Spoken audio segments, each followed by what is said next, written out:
मेरी ज़िंदगी है तू। ये हानी आमिर बिलाल अब्बास खान आयरा दे ज़हन को नहीं लांदा कामरान नूं पता लग जांदा है। कामरान भाई ना उड़ेदा ना ताऊ उड़ेदा है। जेल्ले दरअसल इन्हां दी दोस्ती कंटिन्यू थी लगी है तो उनके होर बंदे दे थ्रू पता लग जांदा है। लेकिन इतना पाकिस्तान दे विच मकबूल तरीन ड्रामा है।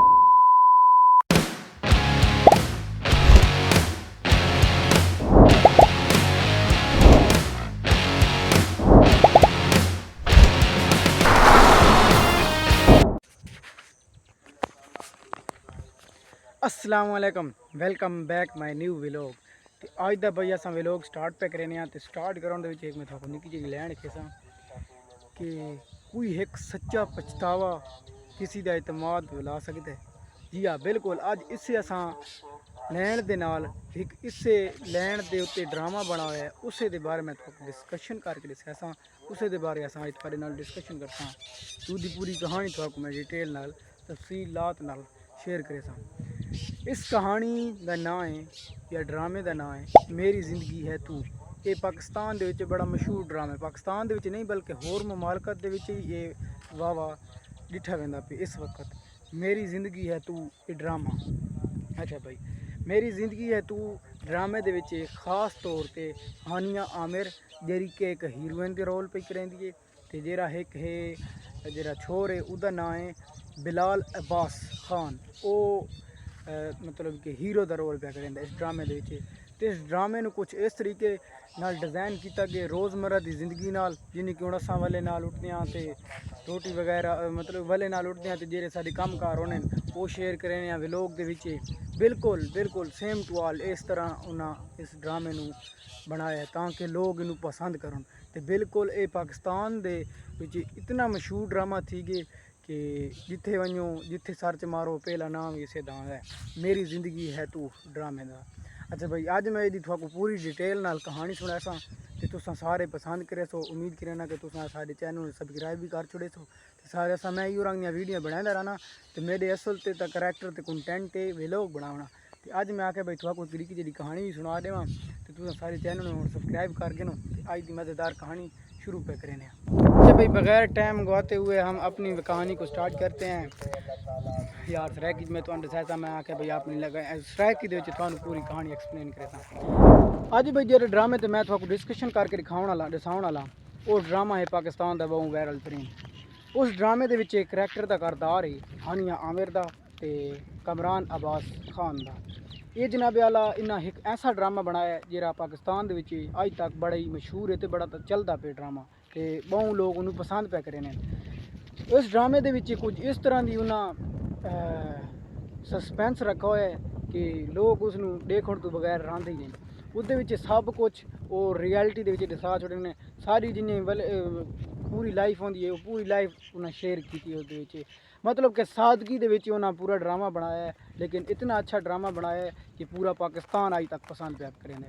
तकरीबन 40 मिलियन उस जहाँ ते व्यू आए पैने इन्होंने। अज मैं इस ड्रामे को एक्सप्लेन करे थोड़े को शेयर करे पूरी कहानी इसकी। जनाबे आला शुरू थींदा पे ड्रामा कहानी पे असां शुरू पे करें। कहानी दरअसल शुरू थी है एक लड़की। पहले मैं थोड़ा इन करैक्टरों के नाम बता छोड़ा कि जी होंगी है हानिया आमिर। ये दरअसल ड्रामे के आयरा का करैक्टर यूज़ पे करेंदी होंगी है। आयरा का करैक्टर रोल पे करेंदी होंगी है। जेरा होंदा है छोर जेरे तो मैं थोड़ा नाम दसाया बिलाल अब्बास खान।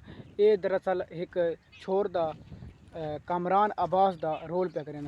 कामरान जरा होंदा भाई ये एक बहु अमीर ते उच्चे खानदान तो तालक रखेंदा। इस गल एटीट्यूड ही बहु होंदा।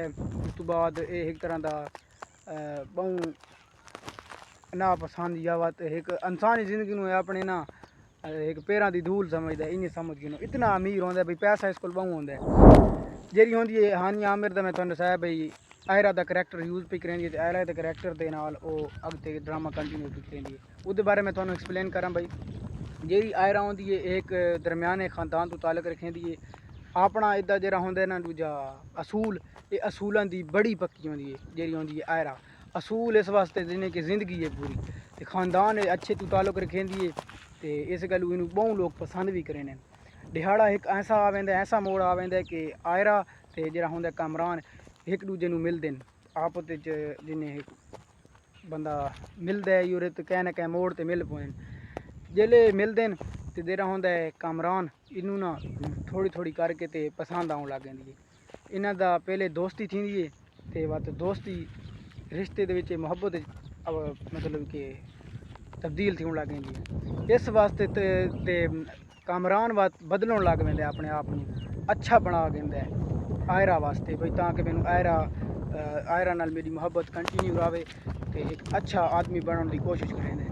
ਤੇ ਥੋੜਾ ਮਤਲਬ ਕਿ ਜਿਹੜੇ ਬੰਦਾ ਕਿਸੇ ਦੀ ਮੁਹੱਬਤ ਵਿੱਚ ਪਵੇ ਤਾਂ ਬੰਦਾ ਅੱਛਾ ਬਣ ਵੀ ਪੈਂਦਾ ਹੁੰਦਾ, ਅੱਛਾ ਬਣ ਪੈਂਦਾ। ਲੇਕਿਨ ਖਾਨਦਾਨ ਦੇ ਕੁਝ ਗਲਤ ਫੈਮਲੀਆਂ ਤੇ ਤਾਲਕਾਂ ਦੀ ਵਜ੍ਹਾ ਤੋਂ ਇਹਨਾਂ ਦੇ ਵਿੱਚ ਵੱਧ ਰਿਸ਼ਤੇ ਦੀ ਦਰਾੜ ਆਵੇਂਦੀ ਹੈ। ਉਸ ਦਰਾੜ ਦੀ ਵਜ੍ਹਾ ਤੋਂ ਕੁਝ ਦਿਹਾੜੇ ਕੁਝ ਅਰਸਾ ਜਿਹੜੀ ਆਇਰਾ ਆਉਂਦੀ ਹੈ ਉਹ ਕਾਮਰਾਨ ਨੂੰ ਨਹੀਂ ਪਸੰਦ ਕਰਿੰਦੀ, ਬਿਲਕੁਲ ਇਹਦੇ ਨਾਲ ਬੋਲ ਚਾਲ ਬੰਦ ਥੀ ਵੈਂਦਾ ਸਾਰੀਆਂ ਗੱਲਾਂ। ਇਸ ਦਾ ਆਇਰਾ ਨੂੰ ਮਤਲਬ ਕਿ ਆਇਰਾ ਨੂੰ ਕਾਮਰਾਨ ਦੀ ਪਿਛਲੀ ਜ਼ਿੰਦਗੀ ਦੇ ਬਾਰੇ ਸਾਰਾ ਕੁਝ ਪਤਾ ਲੱਗ ਜਾਂਦਾ ਬਈ ਇਸ ਤਰ੍ਹਾਂ ਦਾ ਬੰਦਾ ਬੜੀ ਆਪਣੀ ਨਾਂ ਨੂੰ ਪਸੰਦ ਕਰਿੰਦਾ ਤੇ ਦੂਜਾ ਐਟੀਟਿਊਡ ਵਾਲਾ ਆਈ ਤੇ ਜਿੰਨੇ ਕਿ ਨਾ ਉਹਦੀ ਸਾਰੀਆਂ ਜਿਹੜੀਆਂ ਹਨ ਨਾ ਰਾਜ਼ ਉਹਦਾ ਆਇਰਾ ਨੂੰ ਪਤਾ ਲੱਗ ਪੈਂਦਾ। ਆਇਰਾ ਉਸ ਨੂੰ ਉੱਕਾ ਬਿਲਕੁਲ ਛੋੜ ਪੈਂਦੀ ਹੈ। ਆਇਰਾ ਦੇ ਜ਼ਹਿਨ ਤੋਂ ਨਹੀਂ ਲਾਂਦਾ, ਉਹ ਇੱਕ ਦਿਹਾੜੇ ਆਦੀ ਹੈ ਬਈ ਮੈਂ ਪਾਕਿस्तान ਨੂੰ छोड़ के लगी वञा कंहिं होर मुल्क ਦੇ ਵਿੱਚ।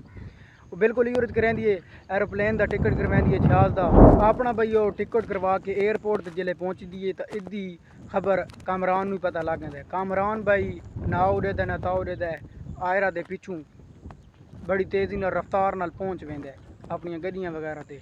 जिले बई आयरा कोल पहुँचता है उसको अपनी सारी कहानी के बारे दसा छड़ेंदा बई मैं अगे इस तरह का बंदा हम लेकिन तेकू जिले तेरे नाल मैनू प्यार ते मुहब्बत है उस तो बाद मैं सारियां गल्लां छोड़ दित्तियां, हुण मैं एक अच्छा बंदा। इस बारे पूरी फुल एक्सप्लेन कर छड़ेंदा कामरान आयरा नू ते आयरा नू बात पता लग वेंदा बई मैं गलत हाँ ते मैं इ'यां ते उ'यां ते बात सारा कुछ ओह् अच्छा थी जांदा। आयरा बई इस दे तुस आखदे पे तो बई यकदम नाराज़ थी के लगी गई क्यों गई है। मैं थानू कहानी की शुरुआत दसाया कि जी आयरा है ये अपने असूलों की पक्की है। जिले दरअसल इन्हों की दोस्ती कंटिन्यू थी लगी है तो आयरा इनू कामरान नू आख्या कि अगर तू गलत मतलब कि कोई भी तेरी राज है तो मैंने दस छोड़, क्यों जो कहानी बंदा गलत विच ख्याल ना हो कल को अस आप गलत गलत गल्लां ना करां या थानू हुण अगू सारी समझ आ गई उस मेरे लफ्ज़ां तू। अच्छा जनाबे आला वत वो नहीं दसैंदा ते उन्होंने आखिरकार कहना कह बंदा तू पता लग गया कौन अपने पिछले राज दसावे बई मैं पिछली जिंदगी दे विच ये काम करेना मैं काम करेना ते खैर नाल वत उन्होंने कह होर बंदे दे थ्रू पता लग गया एक विच उन्हां दी कोई होंदा बंदा जेह्ड़ा इन्हें दोवें नहीं पसंद करेंदा ते उस आण के ते गलत फैमिली इन्हां दे विच डालिए गलत फैमिली इन्हां दे विच कीती ने ते उस वजह तो ये आप भिड़ गया ते बात तुहानू पता है बई वो एयरपोर्ट ते गया तो मिल गया। ये बई ड्रामा है ते लेकिन इस ड्रामे की कहानी इ'यै कुछ है। इस कहानी ते मुबनी ड्रामा है लेकिन इतना पाकिस्तान दे विच मकबूल तरीन ड्रामा है, इतना पाकिस्तान दे विच मकबूल तरीन ड्रामा है कि मैं आता पे अज तो पहले मैं ड्रामा डिठा ही कौन उसी इस जहाँ ते जेरी कस्टडी ते जेरे कंटेंट दे विच ये आंदा पे। ये ड्रामा बहुत अच्छा ड्रामा है, अगर तुसा नहीं डिठा तो वन के यूट्यूब ते सर्च करके ना मेरी जिंदगी है तू ड्रामा बड़ा अच्छा ड्रामा है तो मैनू आप नू दिल लगा है। लेकिन मैं अज पूरा ड्रामा नहीं डिठा, मैं तुहानू कहानी एक्सप्लेन कर छोड़ी है तो उम्मीद करना तुहानू यारी कहानी अच्छी लगी होगी। मेरा रियल ते कंटेंट है व्लॉगिंग वाला, अगर तुम मेरे व्लॉग देखना चाहते हो तो मेरे चैनल तुम सबसक्राइब करके रखना है। मैं कहना कह वेले अपने व्लॉग ही अपलोड कर छोड़े होना असा मैं नवी वीडियो के उम्मीद करें थोड़ा यह व्लॉग अच्छा लगा उसी, अगर अच्छा लगा तो सारे चैनल तुम सबसक्राइब कर छोड़ना है। अपनी अच्छी अच्छी राय मैंने कमेंट में दे छोड़नी है। अगला ड्रामा किस दा अस एक्सप्लेन करा केरी कहानी अगले ड्रामे की मैं तुहानू दसावां जल्दी जल्दी तुम कमेंट में दसा छोड़ो। असा हुण मिलसां नवी वीडियो खुदा हाफिज़।